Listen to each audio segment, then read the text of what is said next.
Thanks for inviting us in at 6 o'clock, and we begin tonight with murder charges filed in the death of that 2-year-old girl who was found dead last weekend. Police now tell 13 News that the mother is responsible. We want to warn you, some of the details and the photos in this story could be disturbing to some. Our Marina Silva has been following this story for us, and she joins us live in studio. She's got the latest on what happened to Skylar Gardner.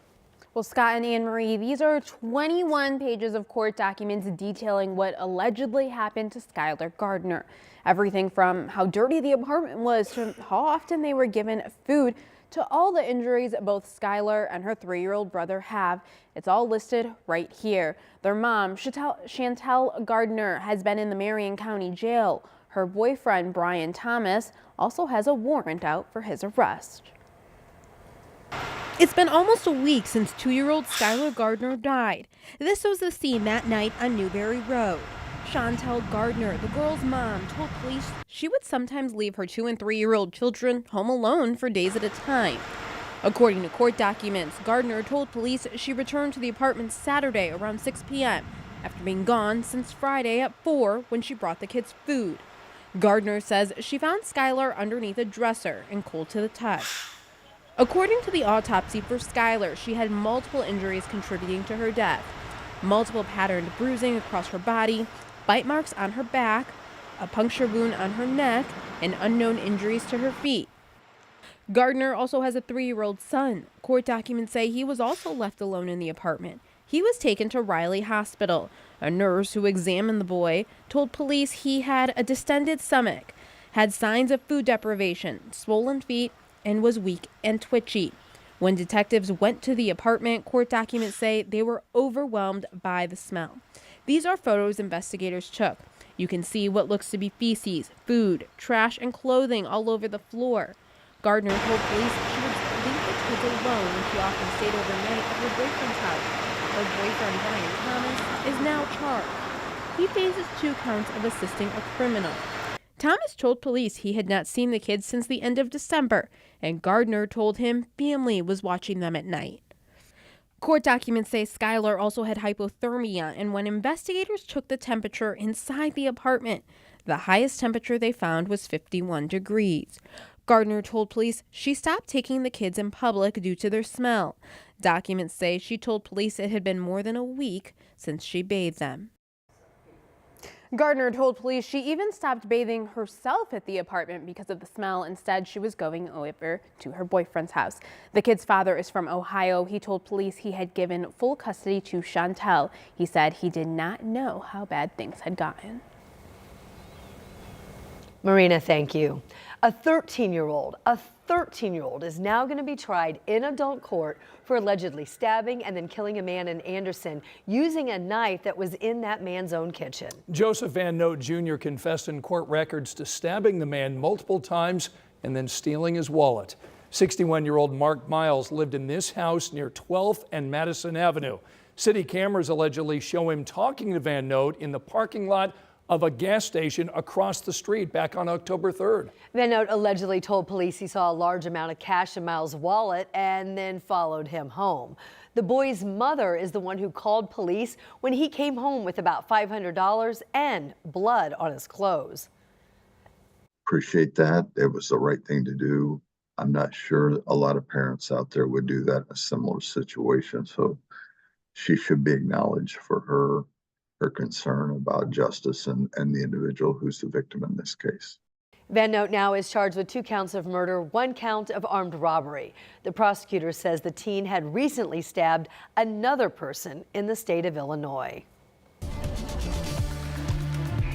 Rain having an impact this evening. We have wet roads and a little concern where we get the heaviest rain that we may end up with some local street flooding or some lowland flooding, although we do expect it to be relatively minor. Just prepare for a little extra travel time and have that rain gear handy.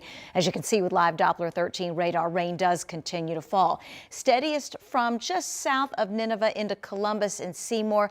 over toward Brownstown, Bedford, Mitchell, into Ellettsville, Bloomington, and Martinsville, and then east into Seymour and North Vernon. The rain will continue to fall over the next several hours. Showers from Tipton to Alexandria, a little heavier between Fairmount and Marion along Interstate 69 and just west of 69.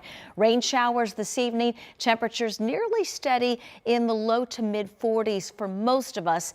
Heavy rain expected to stay across the southern half of the state. I'm going to continue this timeline in your full forecast. All right, we'll see you in a little bit, Angela. Thanks. Over at the State House, a Senate bill that supporters say protects living organ donors is now headed over to the House for state lawmakers to consider whether it should become law. Senate Bill 111 passed out of the Senate today with overwhelming support. Our State House reporter Emily Longnecker is here to tell us more about the health care changes that would be in this. Emily. Well, you know, there are 123,000 Americans that are on the waiting list for an organ transplant that they need to stay alive. More than 100,000 of those are waiting for a kidney. That's according to the National Kidney Foundation. Now, supporters of this Senate bill say that people are reluctant to donate a kidney that someone else might need because they're afraid they will not be able to get life insurance coverage or other kinds of coverage with only one kidney. Senate Bill 111 would prohibit companies who provide life insurance, disability insurance, or long-term care insurance from denying a living organ donor coverage just because they've donated a kidney, part of their liver, or part of their lung. Those are all organs someone can donate while they're still alive. Democratic State Senator Andrea Hunley, one of the bill's co-authors, says this bill becoming a law would serve many purposes. One of the things that we've been talking about a lot in Indiana is about the cost of Medicaid, right? And how expensive it is for our Medicaid rolls and folks who need this level of support and insurance. And what we know is that it actually costs more to keep someone on dialysis if they have chronic kidney disease than it does to get them a kidney transplant. And so moving people off of the transplant wait list isn't just good human policy, but it's also good financially and fiscally for our state. And the late Democratic Senator Jean Breaux was a longtime champion of this legislation. She passed away last year from complications related to chronic kidney disease. So for many of her colleagues in the Senate, particularly Senator Hunley, this legislation, getting it passed out of the Senate, felt very personal. Senator Hunley says Senator Breaux was one of her mentors. We will see what lawmakers in the House think about this bill coming up. At the Indiana State House, Emily Longnecker, 13 News. Tonight at 6, we're learning one of the victims who was killed in that deadly plane crash last night in Washington, D.C. was an IU grad. The father-in-law of 26-year-old Azra Hussein Raza tells 13 News she was on that airplane heading for D.C. when it went down last night. She also went to Carmel High School, and her father works as a doctor in Indiana. There's an investigation now that's underway into how that American flight and that military helicopter collided last night. Everyone on board, both flights, are believed to be dead. Recovery efforts are underway as crews continue to look for the bodies of the victims in the water. So at this point, little is known about what caused last night's crash. The NTSB says it's now investigating, but that could take time for more details to come out. So the American flight took off from Wichita, Kansas, headed east to D.C., carrying 60 passengers, 4 crew members. That airplane was just seconds from landing at Ronald Reagan Washington National Airport before the collision that sent both aircrafts into the Potomac River.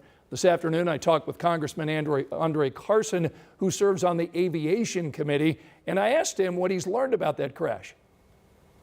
This helicopter seemed to have been in the wrong place at the wrong time, and it really broadsided the airplane during its very clear approach for a landing. There are unconfirmed reports that this helicopter was traveling dark without transponding to navigational information, or its transponder was turned off. Authorities say the plane broke into 2 pieces upon impact into the river, while the helicopter was found upside down in the water. Still to come, crews hitting the streets for a pothole blitz. Why the early start could help the city get ahead of one of Indy's peskiest problems. Angela? Anne-Marie, temperatures staying above average in the 7-day forecast. We wrap up January and start February. I'll have all the numbers.